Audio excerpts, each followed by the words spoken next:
Some have reported that as adults, we make close to 35,000 decisions every day. Some of these are conscious, others aren't. You probably don't feel the need to make a conscious decision to brush your teeth in the morning and again at night.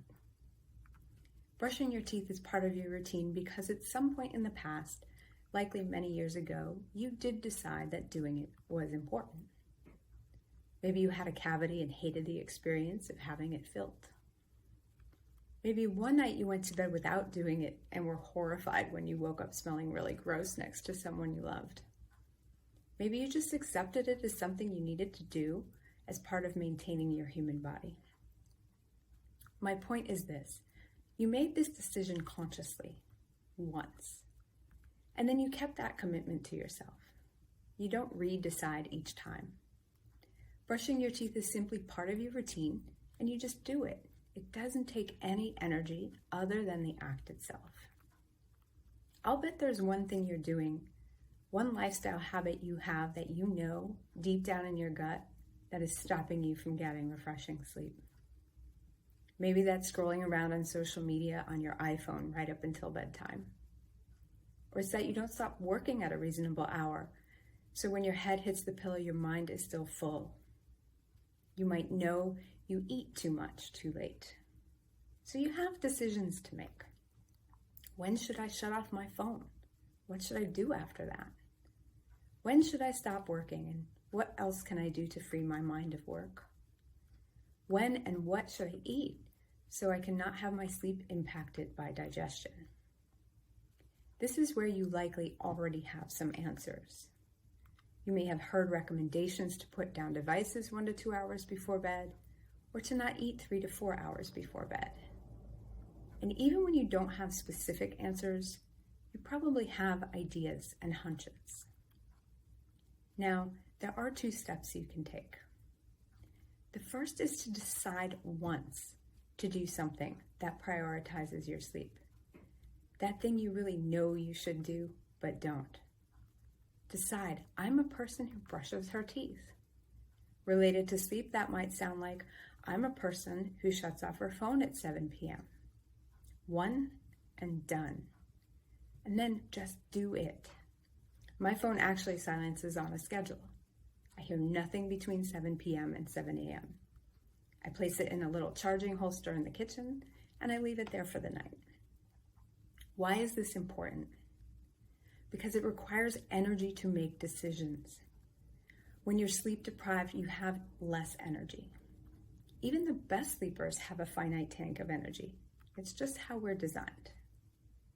So in that moment where you usually have to decide all those whens and whats around your sleep behaviors, it's hard and you just can't do it.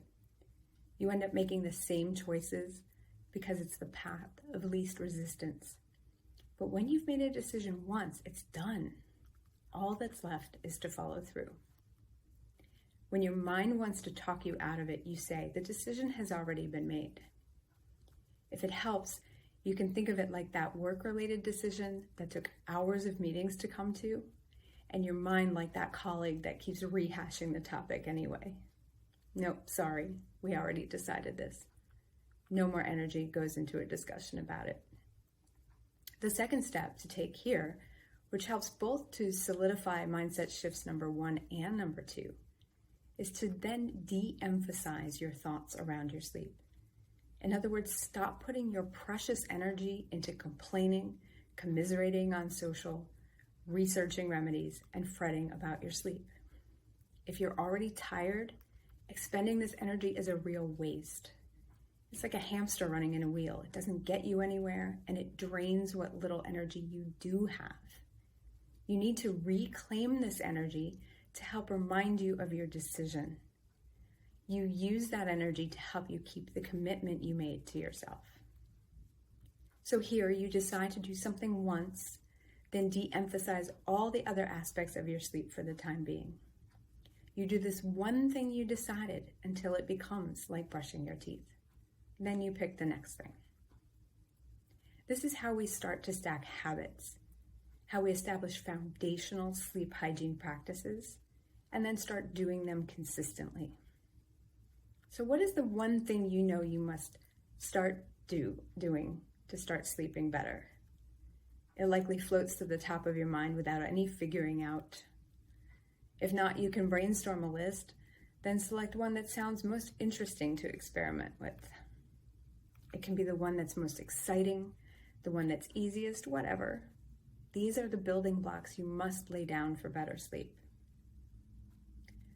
Complete this sentence with your one-time decision. Something positive that you do versus something negative that you avoid. I'm a person who blank. It's not uncommon for people to need some accountability here.